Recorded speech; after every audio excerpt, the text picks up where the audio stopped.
the 5 stages of finally letting someone go. There is a version of letting go that nobody shows you. Not the clean version. Not the version where you wake up one day and simply feel free. The real version is messy, non-linear, and it moves through 5 stages that most people go through alone, without ever knowing that what they are feeling has a name. Stage 1. Denial dressed as hope. This is the stage where you are not ready to admit it is over, so you don't. You tell yourself they will come back, that things will go back to how they were, that this is just a difficult season and not a permanent ending. You check your phone more than you should. You drive past places you used to go together. You keep the things they gave you exactly where they left them, because putting them away would make it real. And you are not ready for it to be real yet. This stage is not weakness. It is your mind protecting you from a pain it is not yet equipped to carry all at once. Stage 2.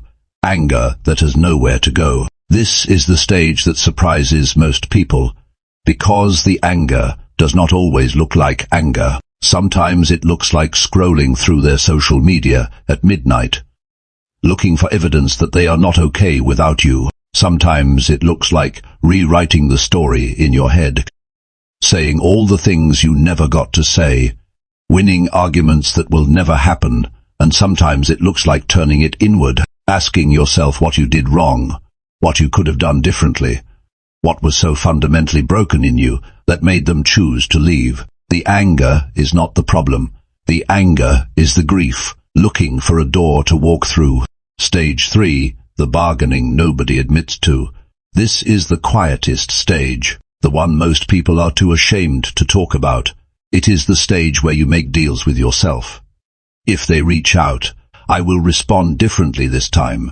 If I change this one thing about myself, maybe they will come back. You find yourself looking for signs, replaying every conversation, searching for the exact moment things changed, believing that if you could just find it, you could fix it. But here is what bargaining is really about.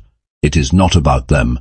It is about the unbearable feeling of having no control over something that mattered more than almost anything else. Stage 4. The grief that finally arrives. This is the stage most people mistake for falling apart. It is the first morning you wake up and it hits you. Before you are even fully awake, it is the song that comes on unexpectedly, the smell that brings everything back, the moment you reach for your phone to tell them something, and remember, the grief feels like regression.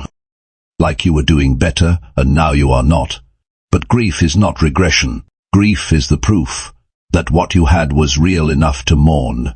You are not falling apart. You are finally feeling what you were too strong to feel before.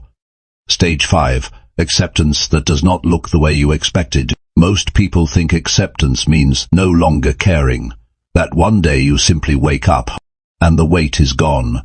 That is not what acceptance looks like.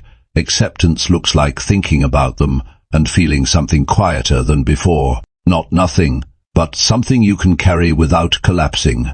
Acceptance looks like building a life that no longer has a space shaped like them in it, not because you forgot them, but because you finally made space for something that belongs to you. Acceptance is not the end of loving them. It is the beginning of loving yourself again. These 5 stages are not linear. You will move through them in your own order, at your own pace. Some days you will be in stage 5 and wake up back in stage 2.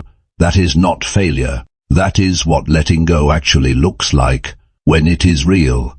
Which stage are you in right now? Comment the number, and if this found you in the middle of it, you are not alone. Follow Ghost Filez. We say what the heart has never had words for.